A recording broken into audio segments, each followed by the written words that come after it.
depan sama belakang sama-sama percaya itu pasti bagus. Di tempatku ada carain kayak bakso juga, jadi sering kesana juga kan buat ini sekalian beres-beresin kepalanya itu saya iseng-iseng.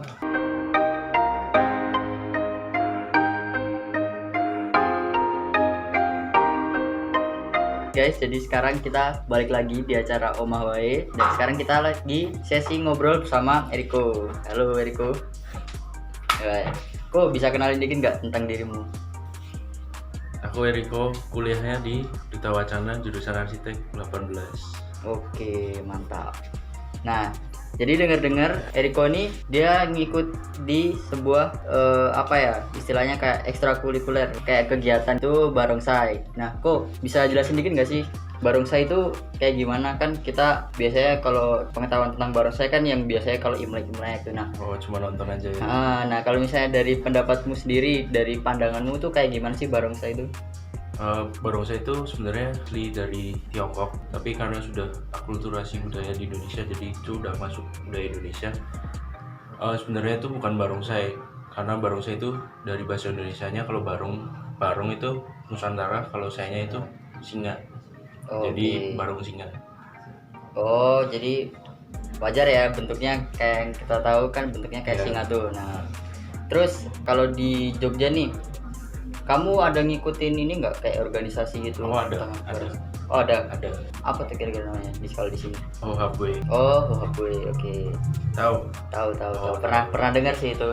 Itu kamu udah join berapa lama atau dari kapan gitu? 2019 ya, udah mau setahun kayaknya deh. Oh berarti masih tahun lalu ya, masih kayak baru lah istilahnya ya. Soalnya baru nemuin di sini. Awalnya kan nyari, terus dapet info, oh ternyata ada, terus baru join kemarin. Oh, nah itu kok kamu bisa gitu tertarik ikut barongsai, apa gitu yang bikin kamu tertarik?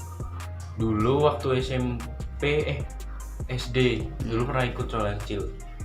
Oh jadi sebelumnya memang pernah ikut ya? Iya. Waktu itu di mana tuh ngikutnya? Di Jakarta.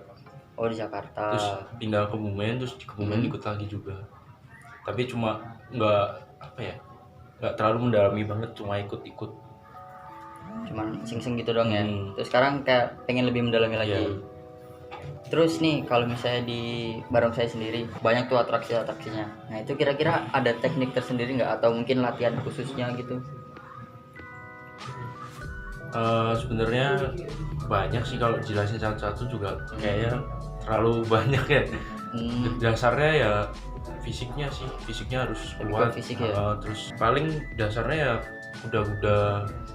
Oh ada juga kayak gitu. Ada buat yang depan sama belakang juga. Kalau yang mau main belakang itu biasa dia harus kuat kaki juga kan. Nanti kan dia dia kan yang harus ngangkat di atas kepala juga, terus sama yang di sini di paha. Berarti kalau misalnya kayak gitu kan banyak orang nih lihat kayak yang pemain belakang kan sering banget nunduk tuh kan, terus harus kayak yang harus jadi tumpuan bagian depan itu. Berarti otomatis kayak gitu yang belakang lebih berat dong tugasnya daripada yang depan atau gimana? Kalau menurutku depan lebih berat, soalnya ngehidupin kepalanya yang depan. Jadi kalau kepalanya nggak hidup, sense-nya. Oh berarti yang yang istilahnya belakang kayak cuma lebih ngikutin yang depan aja. Jadi kayak yang membangkitkan aura dari si barongsainya sendiri tuh semuanya tergantung dari leadernya yang ada di depan. Leadernya juga, cuman sebenarnya kalau depan sama belakang sama-sama percaya itu pasti bagus. Pernah dong lihat kalau yang jatuh gitu. Oh iya sering sih. Nah kayak itu mungkin gitu. Ada miskom atau salah gitu kali. Berarti kalau misalnya barongsai itu dalam satu pilot itu emang chemistry ya, harus butuh chemistry banget. Betul banget. Chemistry itu penting, sama kepercayaan dari latihan sampai nanti. Jadi nggak bisa ganti-ganti. Oh berarti kalau misalnya satu perguruan nih, udah ada pasangannya sendiri. Oh udah ada pasangan. Iya. Dan itu kamu waktu ikut di Huhabu itu sendiri kan pasti kan, maksudnya kayak belum kenal siapa-siapa gitu. Sebelumnya udah ada yang kenal, kebetulan udah ada di sana. Terus kayak lebih nambah chemistry, banyak temen segala macem gitu. Nah sebagai Coach Eriko nih, biasanya pilotin yang belakang atau yang depan? Apanya? Kalau dalam barongsai, jadi barongsai depan. Oh depan ya? Wah berarti megang kunci penting nih di depan nih. Iya dong, harus latihan. harus lincah-lincah lah. Tapi sekarang lagi main ke musik sih Oh, lebih ke musiknya. sekarang. Kenapa tuh emang? Karena Berat. latihannya jadwalnya sedikit, jadi yang main yang lebih senior kayak pelatihku gitu. Jadi nggak perlu lama kan, tidak istilahnya pelatihku basicnya dia udah sampai ke jurnas segala macem gitu kan. Ya sih, lebih kayak Jadi banyak kalau pengalaman. misalnya ada show yang waktunya harus latihan sebentar ya kemungkinan dia.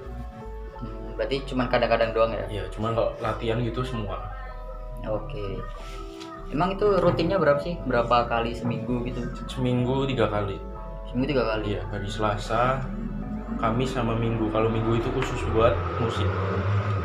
Oh, musik. Berarti gimana tuh ngatur waktunya antara arsitek dan Ya harus bisa bagi waktu lah ya. Kadang juga kan aku sibuk nggak, banget kan? kadang aku juga nggak datang latihan. Oh, karena tugas dia Iya dong. numpuk-numpuk. Ya tetap utama kuliah. Kuliah. Nah, terus nih kan kadang gara-gara tugas di arsitek nih jarang gitu bisa ikut latihan. Terus sekarang lagi pandemi nih, corona, covid ya kan. Berarti makin berkurang dong jadwal. Nggak ada. Nah, malah Dihentikan. nggak ada tuh.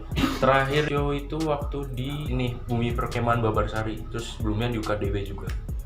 Oh, ya pernah Waktu tahu waktu FTI itu. Camp yang sore-sore FTI Camp itu. itu ya. FTI Festival atau apalah itu. Ya, pokoknya eventnya anak STI lah. SI. TISI itu kan. Oke. Terus karena sekarang kan udah nggak latihan nih. Setelah pandemi ini kira-kira Koko mau ngapain? Oh, latihan lagi sih pastinya itu. Ya Itu- pasti kangen ya. Ya kangen dong, pengen Iya. pegang. Apalagi kan gua depan nih, aku kangen Iya. nyopirin lah istilahnya gitu kan. Kemarin juga kan di tempatku ada acarain kayak bakso juga, jadi sering kesana juga kan buat ini. Sekalian beres-beresin Oh. kepalanya itu, sambil iseng-iseng. Oke. Kangen kan main-mainnya. Iya sih, bener. Kayak wah, aku Udah lama banget nih, nggak ya. lama megang nih. Nah, nih misalnya barongsai nih, kan tadi kan aslinya dari Tiongkok ya.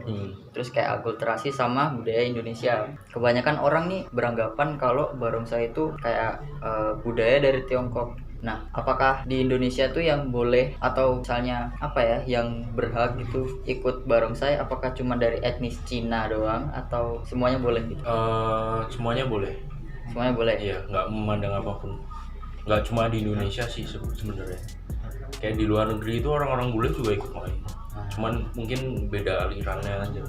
Aliran dari barongsai kan, setiap barongsai itu punya kayak alirannya gitu. Oh, punya aliran sendiri-sendiri ya? Iya, jadi tergantung kayak, dari perguruannya juga gitu Iya. Oke, itu guys. Jadi kalau kalian pengen ikut barongsai nih yang bukan Cina juga bisa. Jadi tenang aja. Apapun boleh. Semuanya boleh. Soalnya pernah juga sih aku lihat gitu kan, kayak di YouTube ada barongsai keren juga, lumayan terkenal gitu kan. Tapi waktu kulihat ternyata mereka bukan dari etnis Tionghoa gitu, kayak ini ada kok yang orang Indonesia gitu. Jadi ya kenapa harus minder gitu loh. Kalau kalian mau, kalian minat pengen mendalami ya silakan, it's okay kan, berarti terbuka lah ya. Bener banget. Oke, kalau misalnya nih kan tadi kita kalau misalnya ikut barongsai harus punya kayak chemistry sama orang nih. Sebenarnya satu sih, kalau mau gitu satu doang sebenarnya modalnya. Apaan tuh? Kita ikut latihan juga nggak bayar. Kayak ya udah ikut. Oh gitu. Ya nggak bayar. Terus waktu masuk itu gimana tuh? Apakah ada Itu satu. apa? Enggak. Ya udah ikut latihan aja. Yang penting satu yang aku bilang ini, niat. Berarti kayak Ya, cuman kalau nggak datang, punya niat datang terus Iya pengen juga tahu sih, sekali terus ya udah dong, nggak usah kayak mending. kepo apa ya, masuk terus kayak oh udah tahu terus keluar gitu. Apalagi Jangan ya, kalau kayak yang udah juara-juara dunia kan sekarang udah masuk cabang olahraga di Indonesia, namanya FOBI, Federasi Olahraga Barongsai Indonesia. Indonesia itu udah pernah juara berapa kali? 3 atau 5 gitu. berarti udah lumayan ini ya. Itu udah bagus tenar ya. Ya itu harus rutin latihan pagi, jaga fisik juga. Berarti makan, olahraga. semuanya kayak aku pengen mengenal lebih mendalami barongsai, yaitu kuncinya satu tadi Iya, ya, niat ya. Itu, Jadi itu pasti. nggak usah takut kayak minder aku nggak kenal Nggak apa-apa. Kalau takut. dari nol nggak tahu pun asal niat pasti bisa. Itu yang penting niat guys. Semua tuh diawali dari niat, dari diri sendiri. Terus menurut Koko Eriko nih, tanggapannya dari acara kita ini gimana? Dari acara Omah Wai ini? Ini kan lagi apa sih namanya PSBB atau lockdown ya? Oh iya, PSBB. Kan kebanyakan orang gabut nih, kayak kamu semua tuh gabut Gabut tuh. kan kalian kan. Nah, terus Daripada nggak ngapa-ngapain atau cuma rebahan main Mobile Legend atau ngapain, push rank kan. mending ini bikin apa, kita ikut berpartisipasi gitu loh, bikin sesuatu yang bermanfaat, terus buat nambahin info buat kalian pada tuh yang cuma buka HP mainnya game. Nah, tuh dengerin tuh. Jadi di masa-masa COVID-19 nih, PSBB nih, Justru malah lebih bagus banyak cari hal-hal baru yang positif, hal baru. biar nggak pas selesai lockdown atau selesai pandemi ini, hal baru itu bisa dipakai buat nanti kalian Nah, depannya. tuh bener juga tuh. Terus kalau misalnya nih kan nggak pernah nih sekarang kan latihan barongsai, itu jarang latihan fisik juga. Nah, selama COVID nih, Eriko di rumah latihan sendiri nggak? Mungkin push up atau sit up? Latihan sih nggak, paling lebih jaga Jaga kesehatan kesehatan aja ya. ya. Oke. Nah, terus nih satu lagi sebelum penutup, ada kata-kata mutiara nggak dari Koko Eriko? Satu kata. Kata-kata Kata mutiara buat- apa nih? Satu kata buat omah wae wis. Entah omah wae iki wangun, omah wae iki keren. Keren. Jadi omah Mantap. wae itu Omah Wai itu keren. berkreasi terus Yoi. di saat pandemik atau tidak pandemik. Greetings take time. See you next guys. Dah.